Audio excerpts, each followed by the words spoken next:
how did you do this week?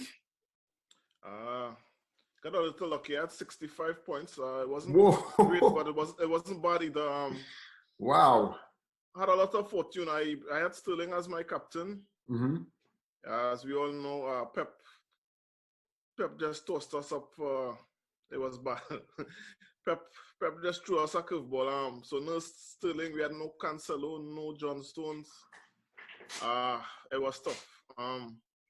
So Sterling was my captain, didn't play. I had DCL, who I brought in for Kane, which was my transfer this week. DCL Mine too. points. So it was looking tough. Things turned around where I had Jamal Lewis on my bench for Newcastle. Nice. I thought you got rid of him a while ago. That's all. No, he had a clean sheet and an assist, so I got Yeah, those 11 points off the best. Salah did well. As we discussed last week, my transfer this week was supposed to be Bamford out, and because of Kane, I had to keep Bamford, and look how that worked out. Nice, congrats to you, man. Congrats to you. 65 points. I moved up from I think 1.48 to 1.30. So nice. I had a good green arrow, hoping to get into the top 1 million soon. Just move up. No, my week went the opposite direction. Got some red arrows. I had the misfortune of, like you, bringing in Calvin Lewin, but I had Cancelo, Stones on my team, so Mitchell didn't play, and I went without having a defender.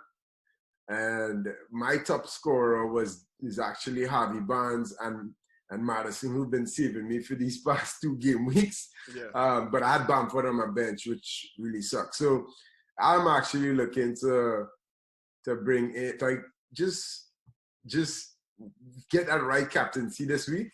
I thought Cavalier was going to do it, and he dropped the ball first. So with all that being said, in this episode, we're going to do something new.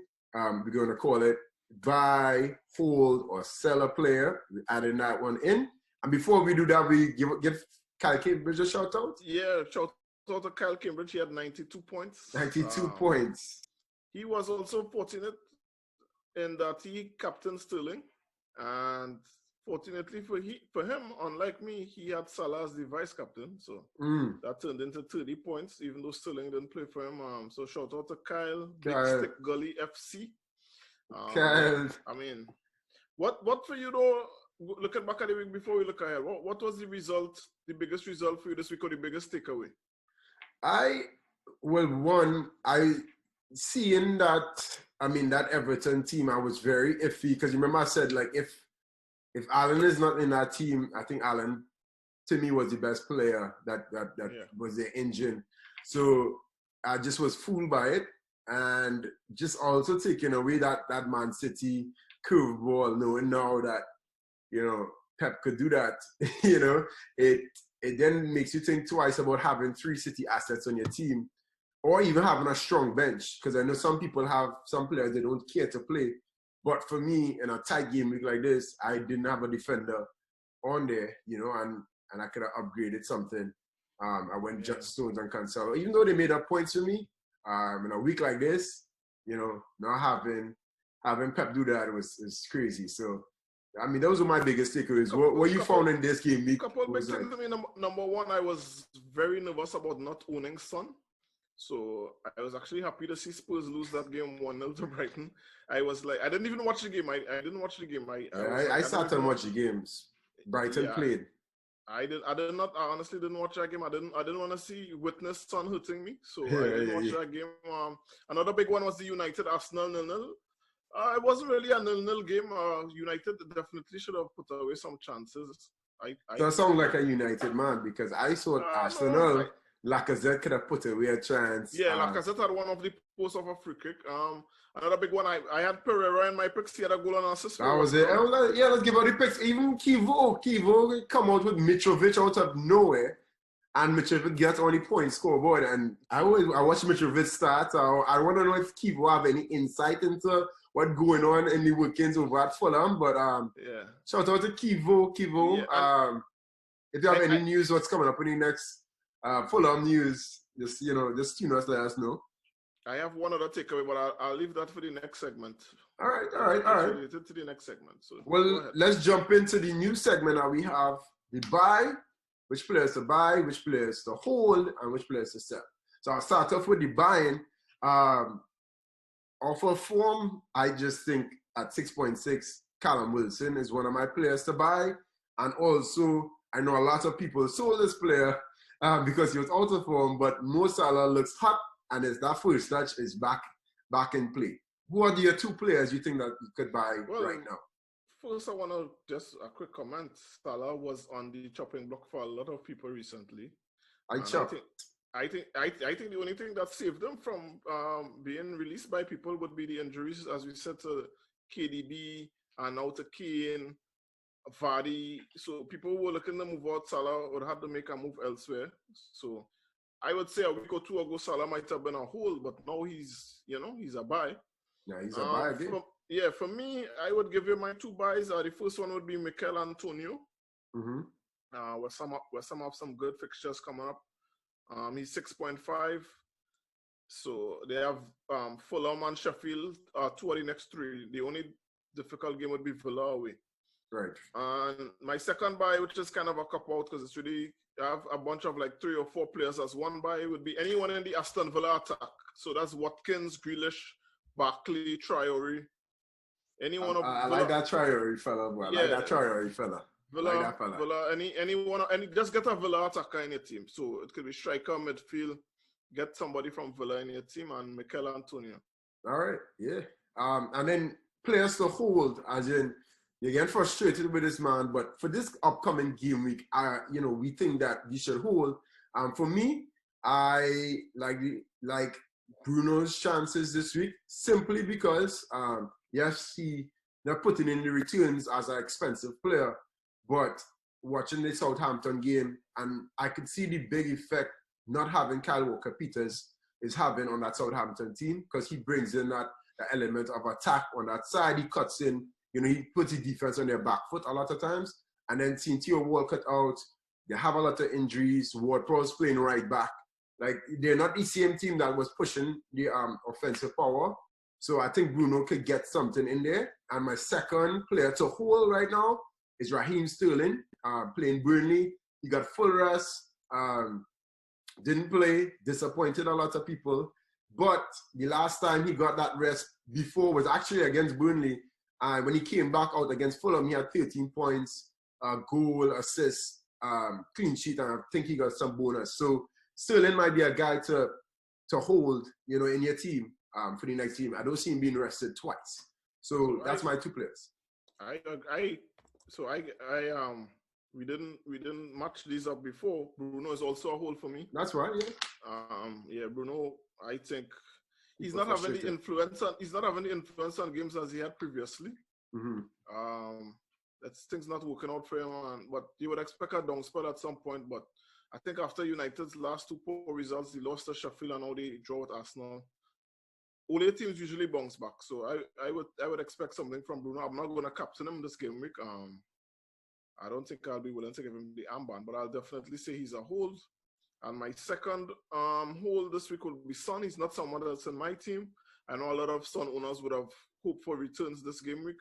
Next game is Chelsea. Then after that, he has West Brom. So I think you'd want to hold him for those 2 games at home for Spurs, especially if Kane are there, which should be spared in the attack again. And yeah, don't lose faith in Son. Hold on to him.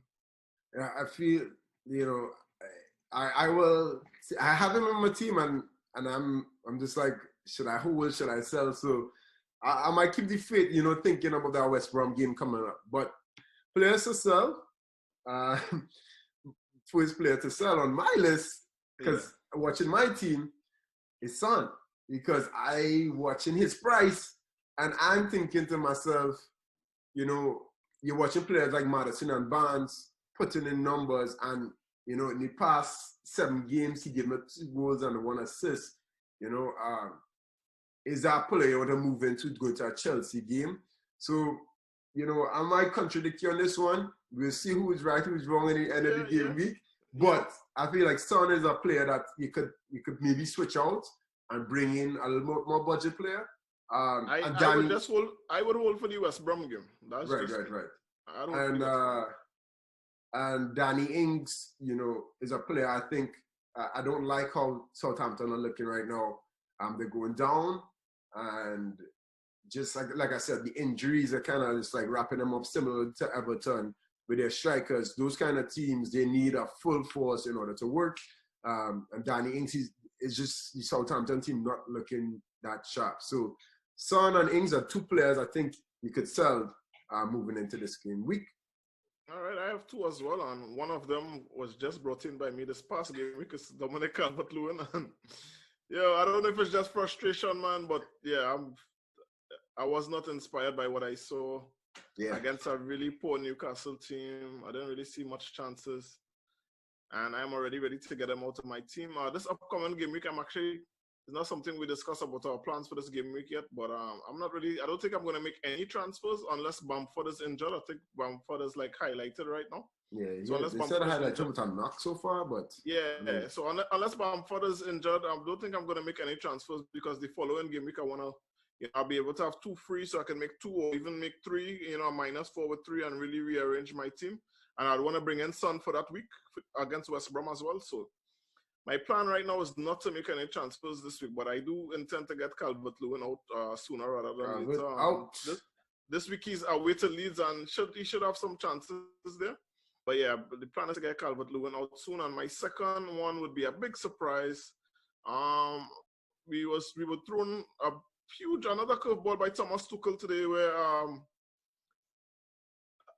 Alonso, like, where did he come from? To and score. It's like you should hear Bob Marley in the back coming in from he was where Alonso hasn't played in 3 months? Yeah, man, score. Came back with a goal and a clean sheet. So I'm worried about Chilwell. I say all that to say I'm worried about Chilwell. And I don't think Chilwell is not going to play again. I think I was told that Alonso played for his height against Burnley. Right. But that's still that had me a little worried there. The insecurity of starts for Chilwell because I thought he was nailed on week after week. Right. So that came out of nowhere. So Chilwell will be a sell for me. Yeah, I agree with you. This is like we don't know what this new coach gonna do. We don't know what gonna happen. As you say, with a high price player, you never know about what's gonna happen. So. And just before we get into our picks for the week, by the way, I want to ask a question. What do you expect? Because the big game for this week would be Spurs-Chelsea on Tuesday. What do you expect out of that one?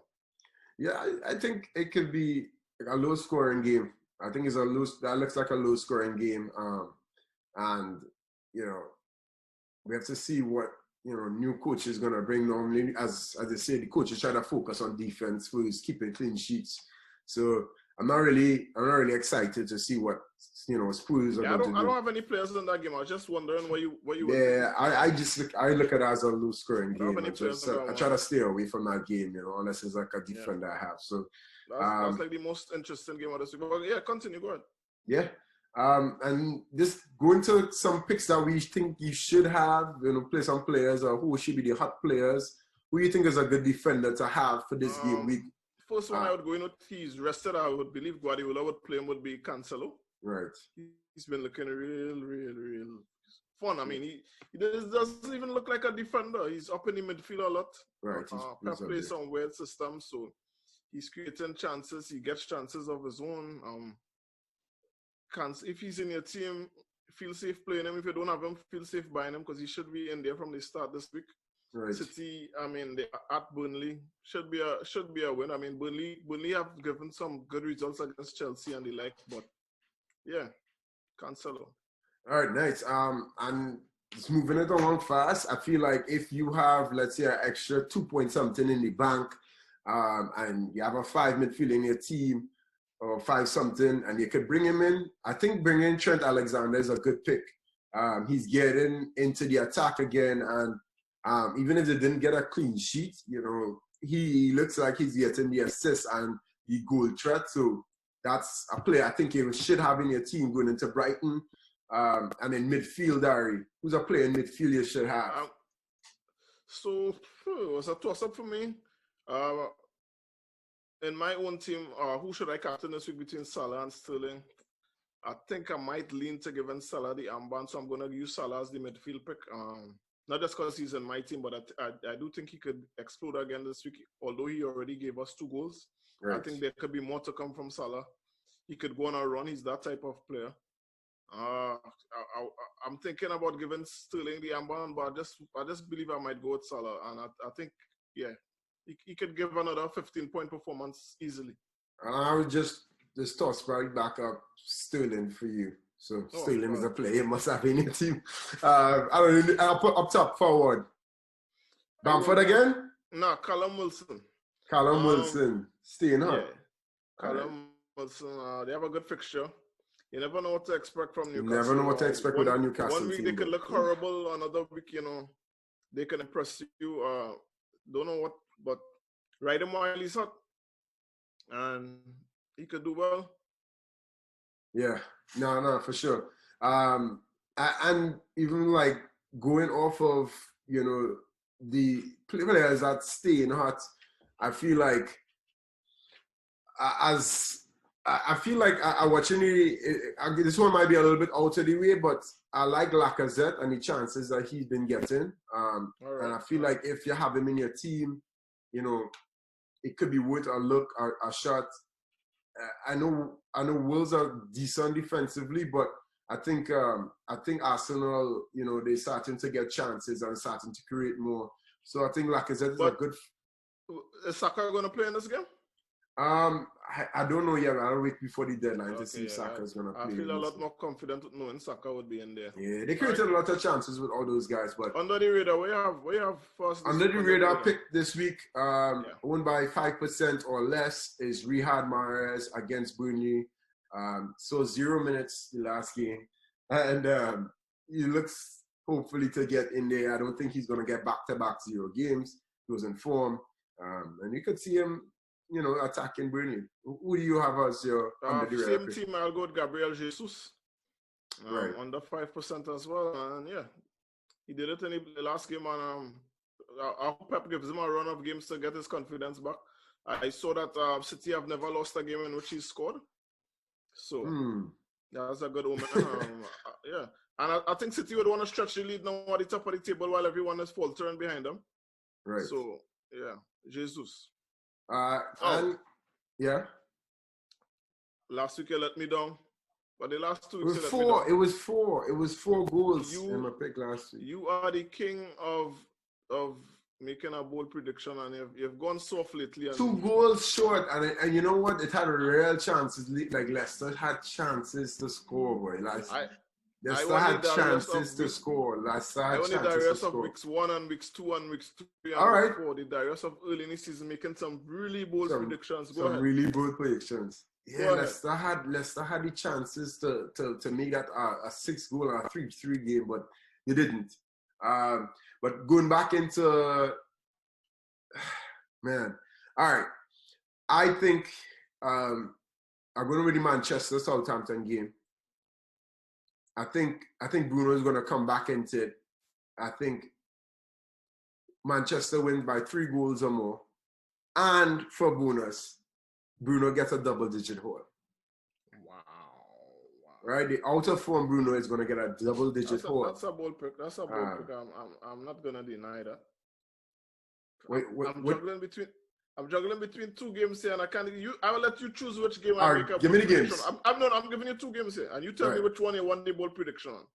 Sheffield West Brom is one game I'm looking at, and the other one is Villa West Ham. All right. The Villa West Ham look like more. Both games are actually 2 tight games, so I'll go with the Villa West Ham, seeing that more players will have players to choose from in that game. Villa West Ham. Give me some crazy that you think will happen in that game. I must. Number 1, I'm expecting goals. In Villa West Ham. I'm gonna go for 4 goals minimum in that game. Boom. So we should captain Grealish. We have Watkins. We should captain Grealish. Yeah, any of those assets, if you have them. Wow, bold prediction. That was the bold prediction. We captain in Grealish. 4 goals in that one. And so anything else we should look forward to before we wrap it up here? Nah, I feel like we should look forward to 2 games that are going to surprise us like crazy. I just want to say before we go, I think in the past few weeks there's been a lot of uncertainty, a lot of things that we've been playing a guessing game, and this is one of the. What I'm worried about going into this week. This is one of the few weeks where I'm not stressing about who do I buy, who do I sell. Right. Things feel too calm, which is kind of scary. Like I'm not here pondering a -4. I'm very calm and I'm not stressed, and I don't know how that's gonna turn out. You know? I feel like we're stressed so many times, and then we see the lineups and we see something crazy. Like imagine Chilwell owners. Yeah. Imagine that Chilwell owner, you have a 6.1, 6.2 defender, and he does sweat. You know, so you realize now at this point in time, it's just managing a team and being a manager, not trying to take, I feel like it's not trying to take too many hits. I know a player, I was talking to him last night, and he took a -12. Wow. He took a -12. Wow. And to bring in some City assets that didn't play. Wow, that must hurt. So when I thought I was hitting, he had more points than him at my 36. And he had a -12 to go back now. So, hey, it could be worse. It was a rough game week, but we could bounce back. At least we hope to know that Sterling is going to play. Mahrez might play. Soon Cancelo might play. So last question, who are you going to captain this week? You said Sterling, right? Yeah, I don't have Sterling in my team. I wish I had Sterling in my team. But looking at my team, I'm going to go with my prediction and go with Bruno. Okay. I'm leaning into Salah, but I might do Sterling as well. But yeah, like I said, I'm really calm going into this week. My plan is not to make any transfers, but it all depends on. I'm going to be following for Bamford injury updates up until Tuesday morning. Right. And we'll see how it goes, and we'll be back in the week. We wish everybody the best of luck again coming up this game week on Tuesday. All right. All right, everyone. Take care. Subscribe to us. And look forward to catching you guys on the Green Arrows. Yeah, we have another guest lined up coming up this midweek here. So perfect. All right, guys. Take care. All right. Bye.